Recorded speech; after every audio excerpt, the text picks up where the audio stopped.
Nama saya Muhammad Baihaqi, NPM 2022 1450 1591. Nama saya Deska Syara Rizkyanti dengan NPM 2022 145 01622.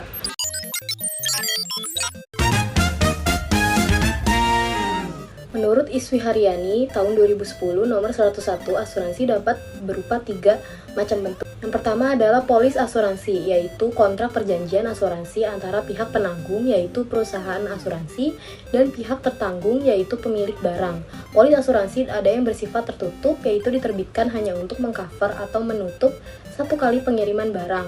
Polis asuransi ada juga yang bersifat terbuka atau open policy atau open cover, yang diterbitkan dalam satu polis namun dapat dipakai untuk beberapa kali pengangkutan. Yang kedua adalah sertifikat asuransi, yaitu surat keterangan yang dibuat oleh perusahaan asuransi yang menjelaskan bahwa terhadap barang-barang tertentu telah dilakukan penutupan asuransi dalam bentuk open policy.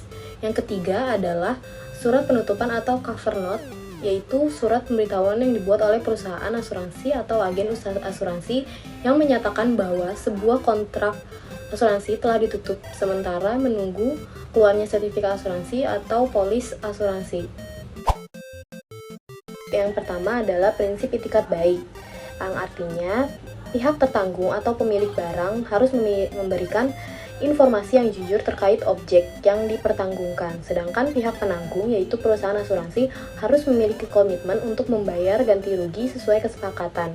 Pemberian informasi yang tidak jujur oleh pihak tertanggung dapat menyebabkan pihak penanggung menolak membayar ganti rugi.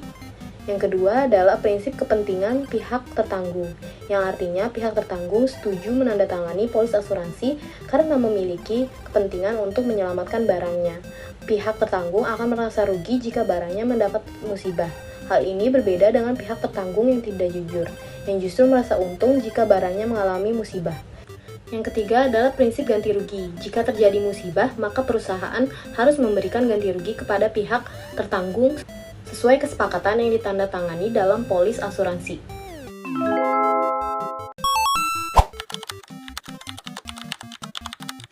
Yang pertama, risiko kerugian yang secara umum ditanggung perusahaan asuransi meliputi A. Bencana alam terdiri dari 1. Bencana laut atau peril of the sea, yaitu bencana yang timbul atau terjadi karena sifat dari laut itu sendiri, seperti angin, badai, gelombang, kabut, batu karang, gunung, es, dan kilat. Yang kedua, bencana di laut atau peril on the sea, yaitu yang timbul atau terjadi di atas laut itu sendiri, seperti tenggelam, kebakaran, tabrakan, dan meledak. B. Perbuatan manusia terdiri dari 1. Perbuatan awak kapal yang pengurangan atau pembuangan muatan, kejahilan awak kapal, penggantian arah pelayaran. Yang kedua, perbuatan pihak ketiga, yaitu bajak laut, penyamun, dan juga pencuri. Yang kedua, resiko kerugian yang ditanggung perusahaan asuransi dengan persyaratan khusus meliputi A.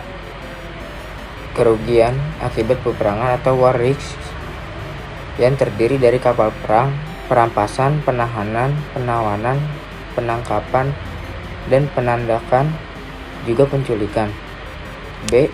Kerugian akibat pemogokan atau strikes, seperti pemogokan, kerusuhan, dan juga pemberontakan. Yang C. Kerugian akibat sifat muatan sendiri atau inherent vice, seperti penyusutan, jamur, berkarat, dan juga menguap. Yang D. Kerugian karena pencurian di darat, seperti pencurian dan pencolengan. Yang ketiga, kerugian yang menjadi tanggungan pemilik barang meliputi A. Kerusakan akibat ulah hama penggerak seperti tikus dan kutu yang merusak bahan makanan seperti tepung terigu serta pengepakan yang bocor. Yang B. Kerusakan akibat perubahan harga di pelabuhan tujuan, kerusakan akibat keterlambatan pelayaran, atau kehilangan kesempatan pemasaran. Yang terakhir, C. Kerugian karena kelalaian atau karena etikat buruk pemilik barang.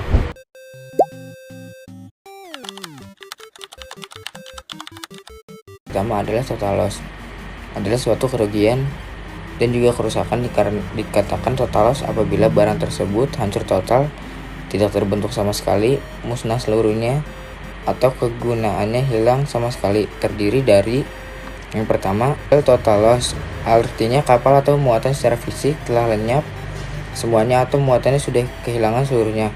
Yang B, constructive total loss, artinya kapal dan muatan kehilangan seluruhnya sifatnya semula, sekalipun secara fisik tidak rusak, sehingga baik kapal maupun muatan sudah tidak mungkin lagi dapat dimanfaatkan karena biaya penyelamatan lebih besar dari kapal dan muatannya. Yang kedua, partial loss adalah kerugian sebagian atau kerugian juga kerusakan yang timbul lebih kecil daripada barang tersebut. Terdiri dari A, general average adalah kerugian umum yang sengaja dilakukan untuk keselamatan semua pihak yang berkepentingan. Dalam hal ini, pihak-pihak yang mendapat manfaat harus memikul kerugian secara proporsional. Contohnya, kapal menghadapi gelombang besar di lautan.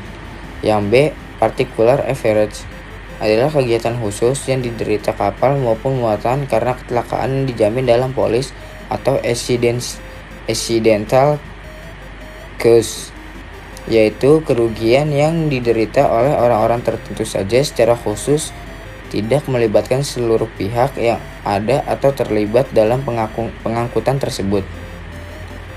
Particular average dibagi dalam dua jenis. Yang pertama adalah kekurangan atau shortage. Dilakukan dalam hal ini, penyelesaian berdasarkan harga pertanggungan dari barang yang kurang diserahkan tersebut. Yang kedua adalah kerusakan atau damage. Penyelesaian kerugian ditempuh dengan dua cara: ganti nilai kerugian atas barang-barang yang rusak tersebut atau memperbaiki barang yang rusak tersebut dan mengembalikan ke posisi semula. Syarat penanggungan yaitu berhubungan dengan jenis resiko yang dipertanggungkan. Semakin luas jenis resiko yang dipertanggungkan, maka semakin tinggi premi asuransi yang harus dibayar oleh pihak tertanggung.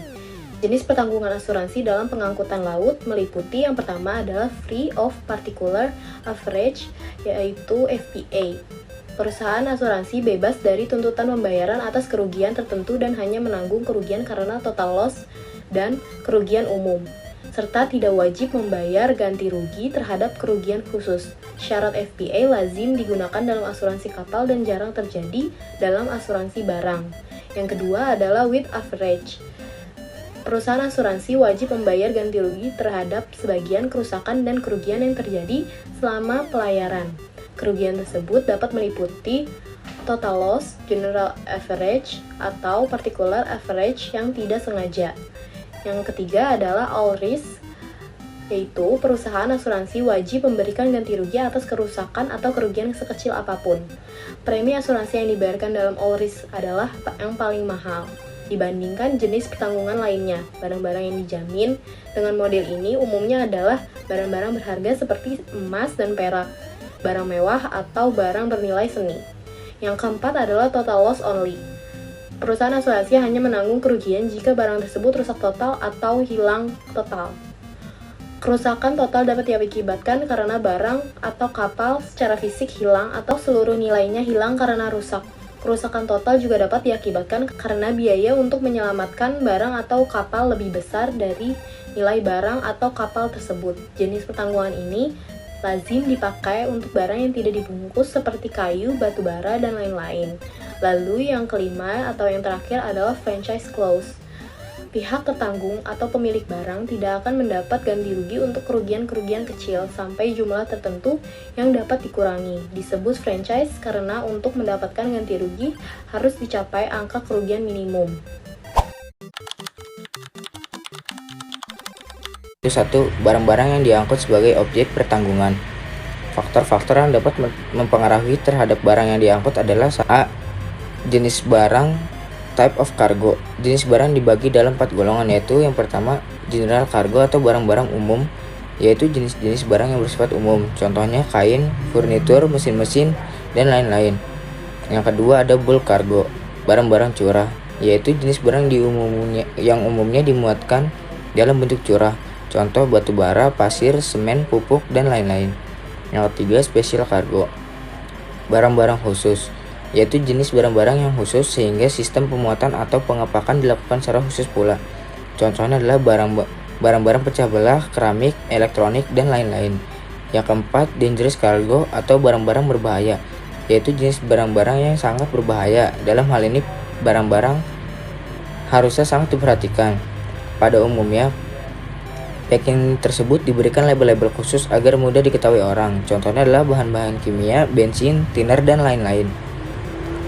B. Karakteristik barang atau characteristic of cargo. Apabila kargo tersebut berbentuk padat, solid, cair, atau gas. Yang C. Metode pembungkusan barang atau method of packing. Di dalam setiap pengiriman barang, maka packing atau pembungkus barang tersebut layak dan pantas. Walaupun ada beberapa barang yang tidak dibungkus, misalnya kendaraan bermotor, kayu, dan lain-lain. Hal ini dapat diterima karena pada umumnya barang tersebut tidak dilakukan pembungkusan dalam suatu pengiriman. Metode pembungkusan ini ada bermacam-macam, disesuaikan dengan kebutuhan dan jenis barang yang dibungkus, seperti karton box, karung goni, palet, dan juga drum. D. Cara pemuatan barang. Cara pemuatan barang selama pengangkutan on deck atau under deck. Barang-barang yang dimuat di atas on deck mempunyai tingkat risiko yang lebih besar dibandingkan dengan barang-barang yang dimuat di bawah geladak atau under deck. E. Sum insured. Dalam hal ini dilihat pada dua hal, yaitu 1. Accumulation of risks. Untuk mengetahui berapa besar akumulasi risiko yang telah ada dan yang mungkin dipikul oleh perusahaan asuransi di atas kapal tersebut apabila risiko tersebut terjadi. Yang kedua, maximum liability, untuk mengetahui berapa besar maksimum tanggung jawab atau liability yang dimiliki dalam pengiriman tersebut. 1. Kewajiban tertanggung sebagai berikut. A. Tertanggung wajib memberitahukan dengan segera kepada penanggung sesaat setelah diketahui adanya kerugian atau kerusakan dipertanggungkan tersebut. B. Tertanggung wajib mengambil langkah-langkah yang wajar untuk menyelamatkan, mencegah, atau memperkecil kerugian. C. Menjamin bahwa semua hak terhadap perusahaan pelayaran atau pihak ketiga lainnya telah dijalankan dengan sebaik-baiknya. Kedua, dokumen pendukung klaim. Dokumen pendukung klaim adalah dokumen-dokumen yang ikut mendukung klaim yang timbul baik dilihat dari pembuktian terjadinya kerugian maupun tentang persyaratan-persyaratan yang berhubungan dengan pengangkutan dan tata niaga barang-barang yang dipertanggungkan, termasuk dokumen-dokumen yang mendukung besarnya nilai kerugian. Adapun dokumen-dokumen pendukung klaim pengangkutan barang-barang laut adalah invoice, dokumen yang berisi jumlah, jenis barang, dan harga barang atas objek pertanggungan yang akan dikirim. Yang B. Packing list, dokumen yang menerangkan rincian barang per koli. Yang C. Persyaratan pembungkus yang laik atau subvention packing, suatu barang sudah ditentukan standarnya yang bertujuan untuk melindungi keselamatan barang dalam proses pengangkutan yang biasa disebut seaworthy packing. Yang mengeluarkan certificate of packing ini adalah perusahaan profesional yang telah mengetahui metode membungkus untuk setiap barang sesuai dengan sifat dan karakteristik barang yang dibungkusnya. Yang D. Bill of lading, untuk mengetahui apakah suatu barang telah dimuat dalam kapal. Hal ini dapat diketahui dari bill of lading. Fungsi dari BRL adalah sebagai bukti penerimaan barang di atas kapal atau receipt cargo on board. Bukti kontrak pengangkutan atau kontrak of ferry dapat digunakan sebagai claim recovery dari perusahaan pelayaran.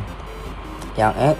Certificate of origin, suatu dokumen yang menerangkan asal negara barang yang bersangkutan. F.